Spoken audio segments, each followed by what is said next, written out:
दोस्तों, आज हम आप लोगों को अक्सर लोगों के जुबा पर रहने वाले अयोध्या के बाद जो जिला का नाम आता है मथुरा, उस जिले के बारे में बताने जा रहे हैं। मथुरा जिले में स्थित वृंदावन में स्थित एक मंदिर जिसका नाम है प्रेम मंदिर। जी हाँ, आज हम आप लोगों को प्रेम मंदिर के बारे में सारी जानकारी देने वाले हैं।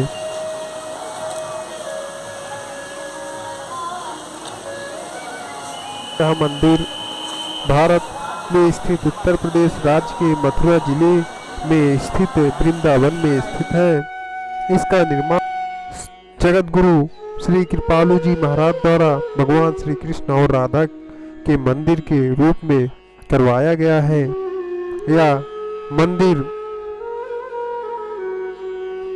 श्री जगत गुरु कृपालु जी महाराज की तरफ से कान्हा की नगरी वृंदावन को तोहफा स्वरूप मिला है। जगत गुरु कृपालु जी महाराज चिकित्सालय भी है, जहाँ में प्रतिदिन मरीज आते हैं और अपना दवा और जांच करवा के निःशुल्क करवा के जाते हैं।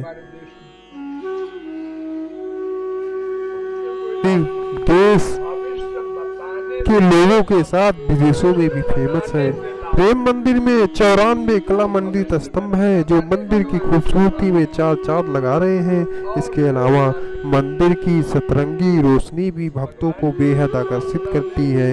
यह मंदिर में देश के लोगों के अलावा विदेशों से भी कई लोग दर्शन करने के लिए आते हैं। उत्तर प्रदेश के इस मथुरा जिले के पवित्र शहर वृंदावन में स्थित यह मंदिर पवित्रता शांति से भरपूर। इस मंदिर में आप रोजाना सुबह 8:30 बजे से दोपहर 12 बजे के बीच तथा शाम को 4:30 बजे से शाम को 8:30 बजे के बीच आप दर्शन करने के लिए जा सकते हैं। कलाकृति देखकर ऐसा कौन व्यक्ति होगा जो इस मंदिर को देखने के लिए लालायित न हो उठे। इस मंदिर में जो भी जाता है वह सब कुछ भूल कर इस मंदिर के सुखद अनुभव लेने लग जाता है। लाखों लोगों के भीड़ में होने के बाद भी एक शांतिपूर्ण माहौल विभिन्न कलाकृतियों का देखकर लोग सिर्फ उसी के बारे में अध्ययन करना शुरू कर देते हैं और मंदिर के निर्माण के बारे में सोचने लग जाते हैं। मंदिर का निर्माण लगभग 54 एकड़ जमीन में हुआ है, जिसकी ऊंचाई 125 फीट, लंबाई 122 फीट और चौड़ाई 115 फीट है। वृंदावन भगवान श्री कृष्ण जी का क्रीड़ा स्थल भी कहा जाता है। यह भी कहा जाता है कि भगवान श्री कृष्ण और राधा के साथ मर्यादा पुरुषोत्तम श्री राम और माता सीता जी के प्रेम का भी प्रतीक इस मंदिर को माना जाता है। मंदिर को इतना भव्य और दिव्य बनाया गया है कि जो भी श्रद्धालु इस मंदिर में एक बार आकर श्री कृष्ण के छवि का दर्शन कर लेता है वह भक्ति में लीन हो जाता है। श्री कृष्ण के दर्शन कर लेने मात्र से ही उस व्यक्ति के मन में श्री कृष्ण भगवान के प्रति भक्ति और अधिक जागृत हो जाती है।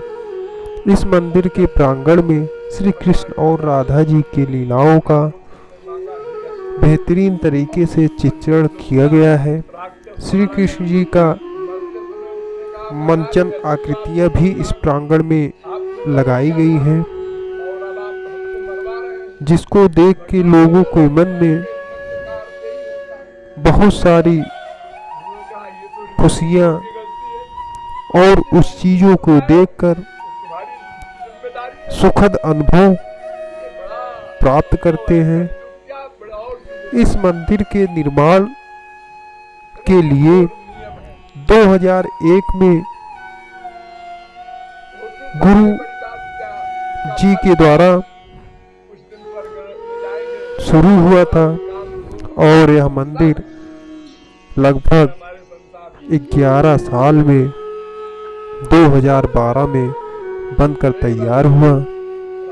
इस मंदिर का कुछ खास बात ये है कि इस मंदिर में जिस पत्थर का इस्तेमाल किया गया है वह पत्थर इटली से मंगवाए गए पत्थरों का इस्तेमाल किया गया है।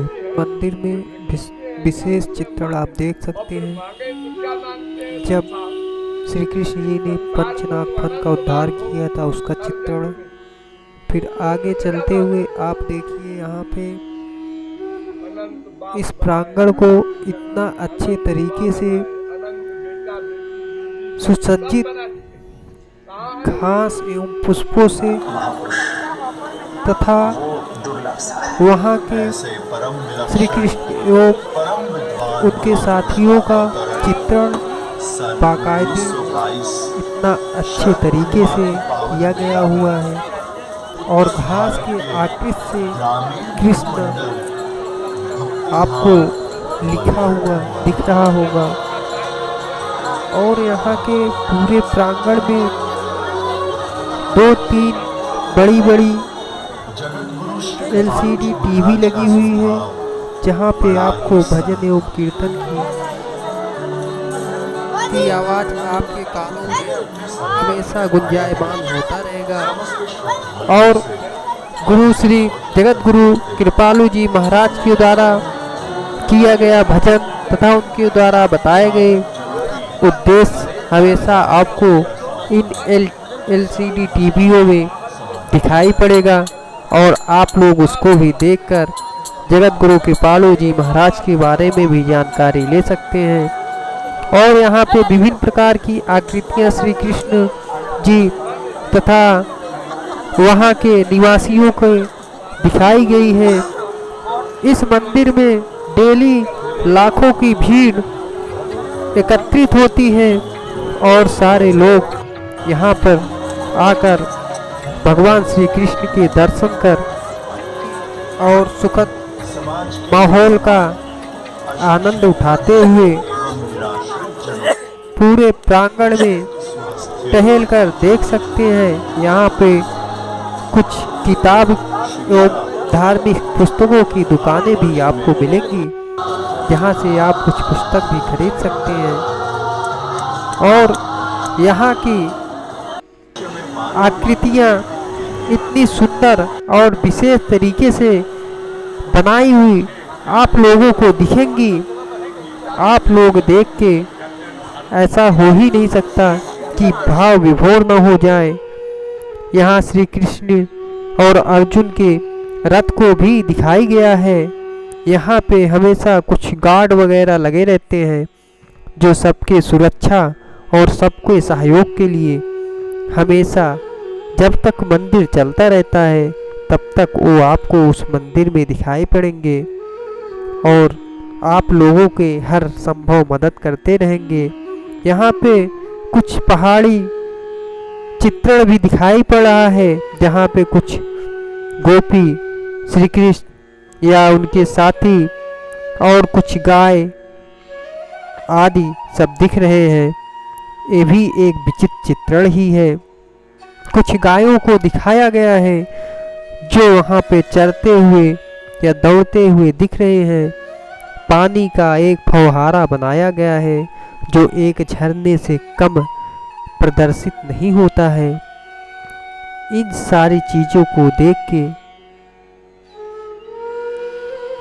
आप लोग भाव विभोर होते हुए उस जगह का आनंद जरूर लेना चाहेंगे। इस भव्य और विशाल मंदिर की दर्शन करने के लिए कौन नहीं करना चाहेगा। और यहाँ पे आपको कुछ विभिन्न झांकियाँ देखने को मिलेंगी।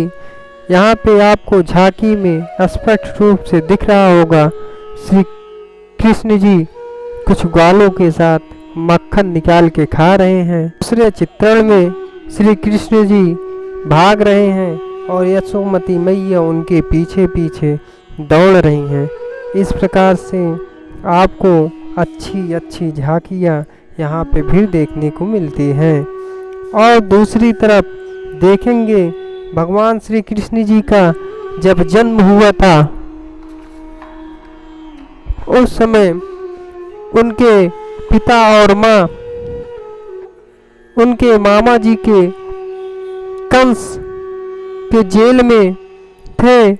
उस समय जब श्री कृष्ण जी का जन्म हुआ वहाँ के जेल की सारे ताला और टूट गए और वहाँ के प्रहरी सो जाते हैं और उनके पिता श्री कृष्ण जी को लेके वहाँ से निकल पड़ते हैं और यमुना जी के रास्ते वो जाने लगते हैं। तभी यमुना जी बहुत उफान पे थी और उस समय यमुना जी भी श्री कृष्ण जी के चरणों का स्पर्श करने के लिए उफान पे थी और जब श्री कृष्ण जी के पैरों का स्पर्श यमुना जी से हो जाता है और यमुना जी का जल धीरे धीरे घटने लगता है। और इतना बारिश होने के बावजूद श्री कृष्ण जी को लेके उनके पिता यमुना जी के रास्ते जा रहे थे। तभी श्री कृष्ण जी की छाया के लिए पीछे से पंचफन नाग जी छाया करते हुए और जब तक यमुना जी से श्री कृष्ण जी को पार नहीं करवा दिए तब तक उनके छाया के लिए उनके पीछे पीछे पंचफन नाग जी भी श्री कृष्ण को छाया देते हुए उनको यमुना जी के नदी से पार करवाया और उनके पिता श्री कृष्ण जी को यशोमती जी के घर पहुंचा के चले आते हैं। और तब तक सारे प्रहरी सोए रहते हैं और वो फिर अपने जेल में चले जाते हैं और जेल की चालें पहले जैसी बंद हो जाती हैं।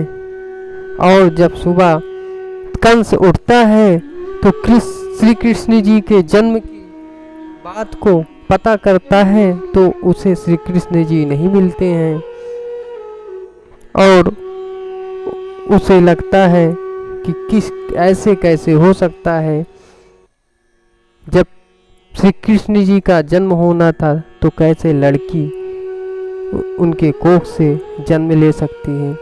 और उस लड़की को पकड़ के उछालते हैं जो जाके माता जी के उनके हाथ से कंस के हाथ से छूट जाती है और वहाँ के पहाड़ों पे जाके माता जी के रूप में स्थापित हो जाती हैं, जिन्हें लोग विंध्याचल माता के नाम से जानते हैं। मेरे प्रिय श्रद्धालुओं, आप लोग को मंदिर के बाहर का दर्शन करवा दिए हैं। अब आपको मंदिर के अंदर का दर्शन करवाने के लिए ले चलता हूँ।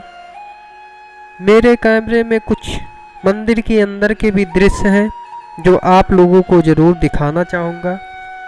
चलते हैं मंदिर के अंदर, देखते हैं।